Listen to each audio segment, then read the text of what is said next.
Hello there, sorry here again. I have made a big book for our different kinds of courses with the bind it all, something altered, card folds, Christmas cards, crafts for children, and colouring, vintage of course, and pop. And with pop I mean the greeting farm or something like that, scrapbooking and so forth. And I have made this book sort of vintagey, distressed look, and I have actually punched out this one with a Tim Holtz's hanging sign, big C6 die, and I have used his alphabet here, and I just punched them out in red. And having figured that one out, I just felt like continuing with the red sheen here, so I just stamped these with red, and then I actually embossed them with the distressed embossing powder. It doesn't show that much, but it gives sort of a sandpapery feel to it. It's sort of nice. So this is what it looks like, this jar. And I have also used some splatter stamps, and this one is from Inkido. It's a Swedish stamp mark. And here's a Tim Holtz butterfly that I stamped there, and there's a different kind of clock or something. And I just repeated stamping them at least twice.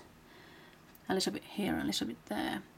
And I ought to say that I started off by painting this corrugated paper with some white crackle paint, and then I let it dry a little bit. A tip for you: if it's clogged or pretty thick, you could actually spray some water in it and then just stir it up and make it sort of fluid once more, and it actually keeps its crackle function. And then I just continued crackling away with the tarnished brass here, and I put that on different kinds of spots here and there just to make a sort of a worn and tattered look. And to finish things off here and there, I'm not sure if you can see it, I put some glitter here and on different kinds of places, and then I used this crystal stickles. And of course I have been using different kinds of distress inks, and for example vintage photo, brushed corduroy, barn door, broken china, I'm sure walnut stain also. And this paper here in the background is actually a Tim Holtz's paper, and then I tied it all together with a bind it all spiral there. I made this one pretty big, and the main thing is that I'm thinking of actually having this one standing on the table, and that's why I decided on making it into a book. And if you open it up, you can actually put these different kinds of courses, and people can list themselves if they want to take that course or whatever. So that's the main thing of this one. And of course I have been using these stamps to stamp those words where it says card folds and colouring and so forth.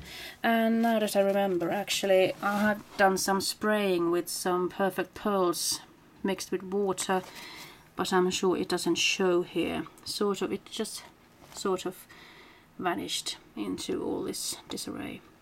And the black letter R there, I've actually punched out from some corrugated paper.